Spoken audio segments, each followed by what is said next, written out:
Hello CJ fam, welcome to another tutorial. In today's video we're going to be learning how to make a palazzo pant with narrow waist. Let's get right into it. Here we have our pattern paper with 1 inch on the upper part as the starting point line, 1 inch on the side line as the side starting line.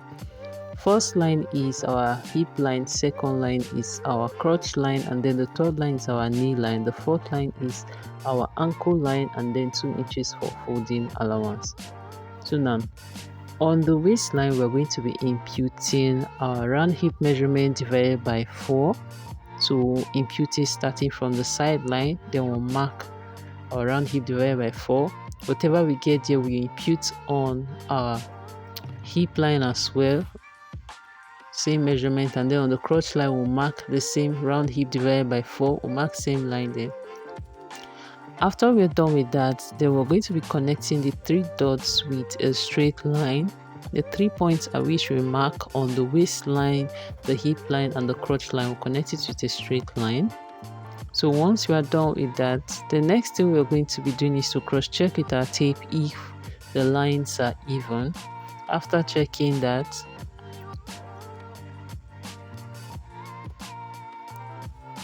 now we're going to be inserting the rest of our measurements. So to get our crotch curve, we're going to be dividing our hip measurement divided by 4. If your hip is 40, divide 40 by 4. Whatever you have, still divide it by 4 again. So approximately, if it's 40, you divide it by 8. Whatever you get, you insert on the crotch. That's the crotch extension. So I got 2.2 inches, so I'm going to be marking 2.2 inches after that line, the first line that we created, but only on the crotch line. So now after doing that, we're going to come out diagonally by 1 inch. So after marking that part, we're going to use our curve rule to connect it with a curve, just as you see me doing right now, and this is going to serve as our crotch curve. The essence of this is to make the crotch curve not to be too deep in order to avoid it being big, or in order to avoid it to fold after we're done sewing. So after I've connected that, I'm going to use my pencil to blend in with my free hand, just as you see me doing right now. So once I'm done with that, now the next thing we're going to be doing is to find the midpoint between the tie line down to the crotch curve. So we're going to place our tape on the left hand part starting line. Whatever we get, we're going to impute on the knee line as well as on the ankle line as well. So if you get like 14 inches, impute 14 on the knee line as well as on the ankle. Once you're done with that, you connect with a straight line to meet the crotch curve. Please take note of whatever you're seeing me do here so you don't make any mistake, and watch each of the points that I'm connecting with my pencil. I hope you can actually see this, guys, because I tried as much as possible to connect it to make it very clear. So once I was done with that, you can see that we have a wide leg palazzo, but this is going to be more like a guiding line for us to get the actual measurements. So once we are done with that, now we're going to insert our actual waist measurements, starting the tape from the crotch line that we marked earlier. So we'll mark it towards the line on the left hand side. So whatever you have, you're going to connect it upward to meet the waist. So connect from the waist down to the hip line, the curve. I hope you can see this, guys. I didn't know that the upper part actually cut off, but I connected the point in which I mark on my waistline down to the hip line. So once I was done with that, the next thing now is to find the midpoint between the thigh line to meet the crotch curve. Place your tape, whatever you get here, divide it by 2. If what you have is 14, divide 14 by 2, 7. Once you get 7, place 7 at each point from the thigh line to the knee line down to the ankle line. So you're going to be marking 7 inches at interval on each lines. So after placing each point like that down to the ankle line, we're going to be connecting it with our ruler with a straight line. So once I was done marking that, I'm going to connect it to a straight line to meet the midpoint of the tie line like we did earlier on. Please watch this part carefully so you know where and where I'm marking.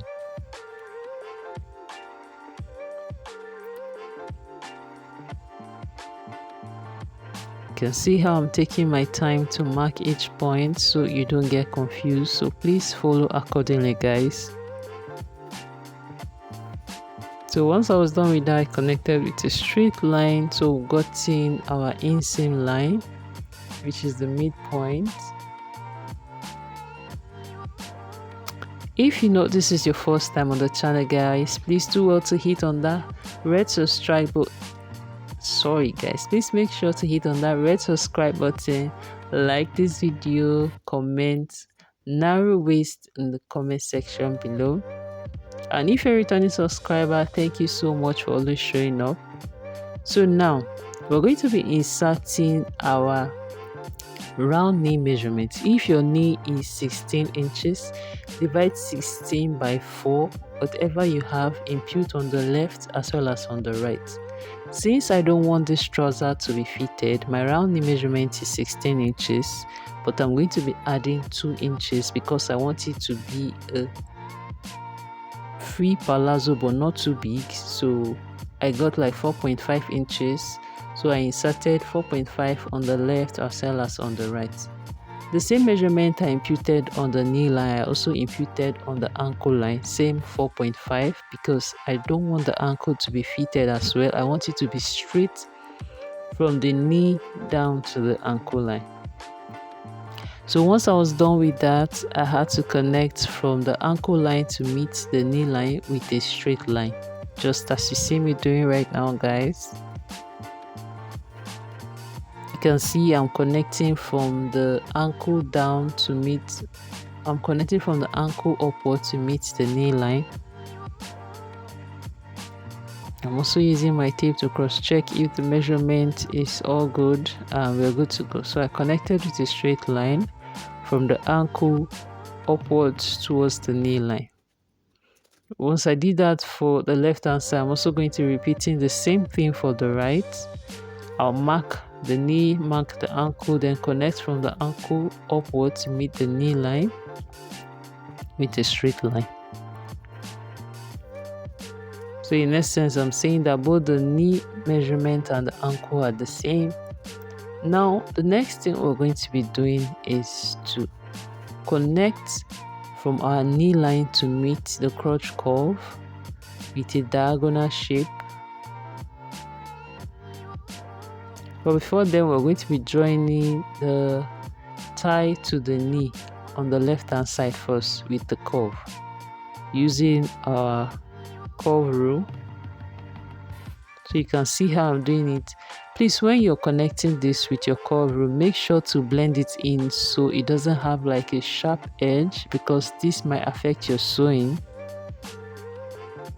and you don't want your trouser to look all funny. So try as much as possible to blend it in on the pattern paper. I tried using my left hand, guys, but it wasn't really easy, because those that use left hand, I give them kudos because they try a lot. Back to the right hand I'm used to. So now I've blended the line and then connected it with my curve rule. Now we've gotten the place for the back part. I've gotten the place for the back part. So now we're going to connect the front part, joining the crotch curve to the knee line.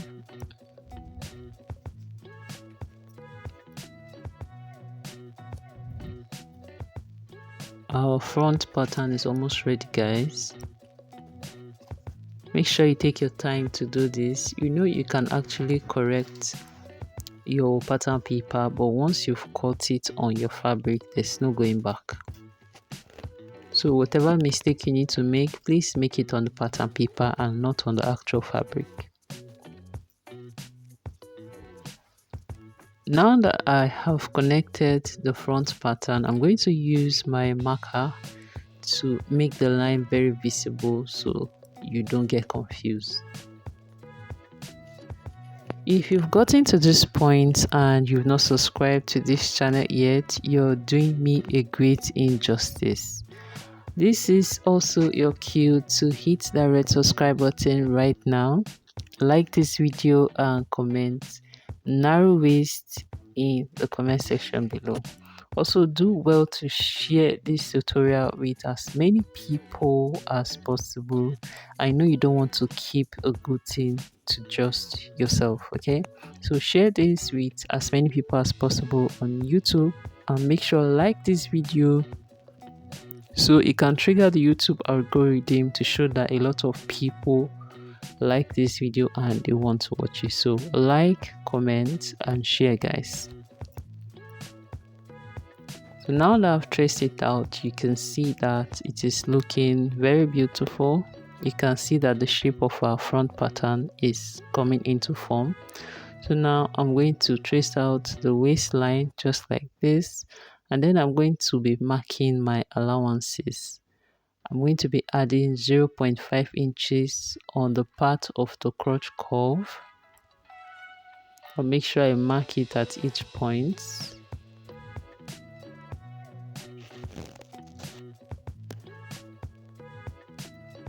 After marking it, I'm going to connect the lines together.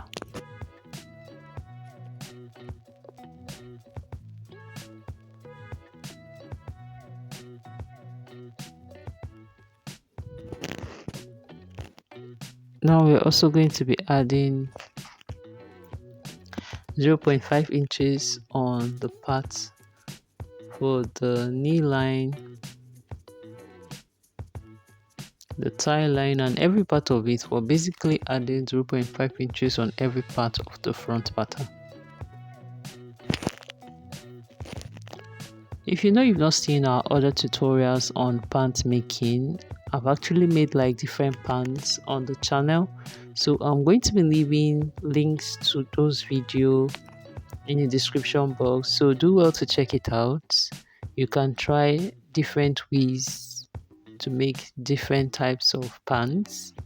There are different ways you can achieve pants making, and if you know that you have a particular way that is very easier than this method I'm showing you, do well to share with me in the comment section below, and then I'll check it out and also try it, okay? On this particular channel, we don't judge, we just share knowledge with each other because we are a family. Now that we are done with that, we're going to get back to the tutorial.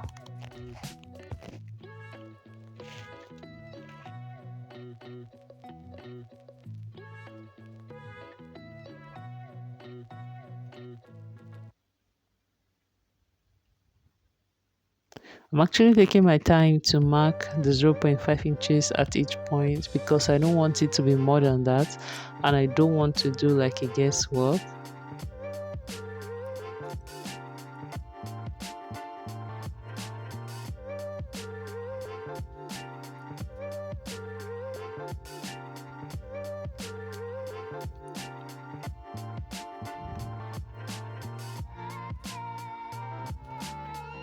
Okay guys, we're almost done with the front pattern, so take your time, do this carefully and enjoy the process along the line, okay?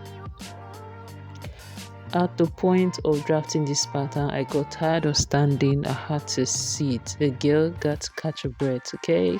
So bear with me and just enjoy the process, okay? I know you understand me. Okay, now that we are done adding the allowance, I also want you guys to know something. We're going to use this particular front pattern. We're going to be tracing it out on a fresh pattern paper, and that will serve as the back. It is that particular pattern we traced that we're going to be adding allowances to at the back. So every other thing that you're seeing on this front pattern will be at the back, excluding the 0.5 inch allowance. I'm not going to be adding that, so I'm just going to trace out the actual front pant on a fresh pattern paper. Then I can add the allowances to serve as the back pattern. So the front will be a guiding line, or should I say will be a guide to how we're going to draft the back. So now that I extended each point, the waist, the hip, the crotch line, the knee line, as well as the seam allowance, I extended the line with my marker so it will be easier for me to trace out on a fresh pattern paper. So now I'm going to be cutting out the parts that I'm not going to be needing.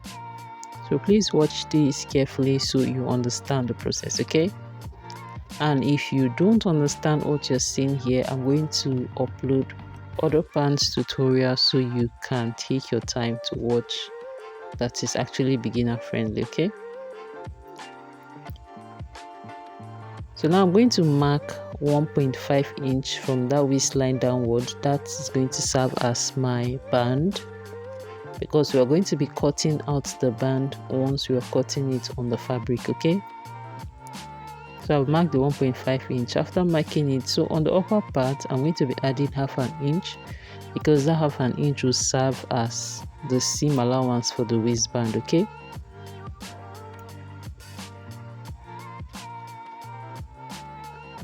Our front pattern is ready, okay? This is a dartless pant, so make sure you take note of that.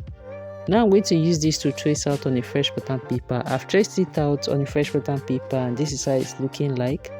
I also added pattern paper on the upper part because the back pant is going to be higher than the front on the waistline, okay? Now that we have done that, first thing first, we're going to be coming out by 2 inches on the crotch line. Outward will come out by 2 inches, then we'll come down by 0.2 inches from that curve part. Then diagonally we'll go up by 2 inches also. After coming out by 2 inches, we're going to connect the lines together with a curve, okay? Watch how I'm doing this, guys. So now on the upper part, I went in by 1.5 and then upward by 2 inches. So I'm going to connect with a straight line like this. You can see how I went up by 2 inches and connected the line. So now I'm going to blend in from that 2 inches down to meet that diagonal line, okay? See how I'm marking it, guys? You can see how it's going.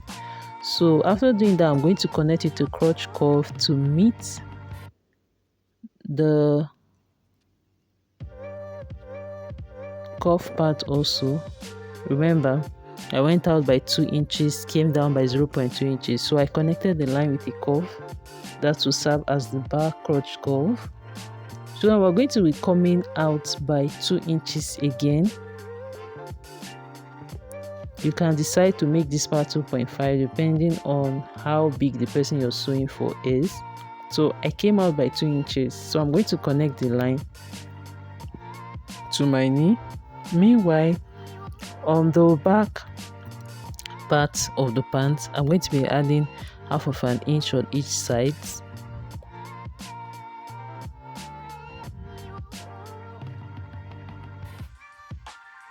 So the waistline and that 2 inches that went upward, we're going to connect it downward with our tape and mark our waistline. I marked 8 inches outward. You can see that the waist of the back and the front are not the same.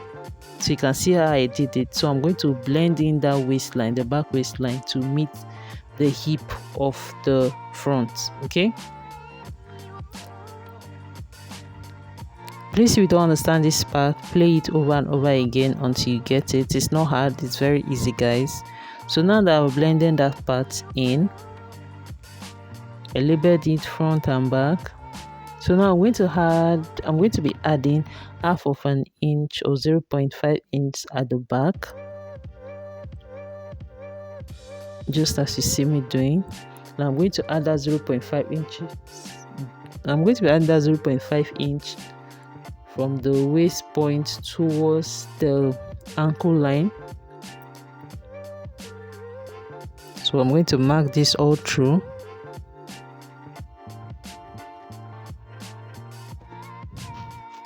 So after marking that, I'm going to connect that 2 inches on the back curve to meet the knee line. So after I've added the half of an inch on the crotch curve, I mark the length of 8 inches on the back because that's where the zipper is going to be. Then I added 0.5 inch on the seam allowance for the knee, the ankle. Then at the back curve I added 2 inches. You can see that everything is ready. Both the pattern for the front and the back is actually ready. This is the finished look of the pattern, guys. So I'm going to cut out the part that is not needed. Okay,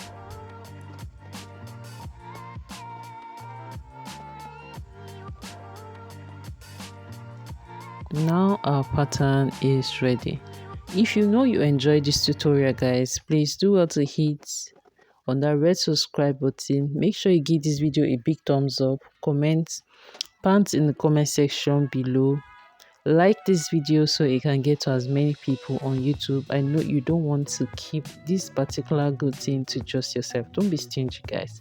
Share this video, like it so many other people can get to see this. Okay, so now I'm going to be coming down on the back waistline by 1.5 inches. This will serve as the band. Remember what I said earlier, you have to cut out the band from this pattern paper when cutting your fabric, else it will be too long and the pants is not going to sit in properly. Okay, so don't forget to cut out your bands. I didn't cut out my band here because I was not ready to cut the fabric yet. Okay, we'll come to the end of this tutorial. Until I come your way next time, be good. Bye, guys.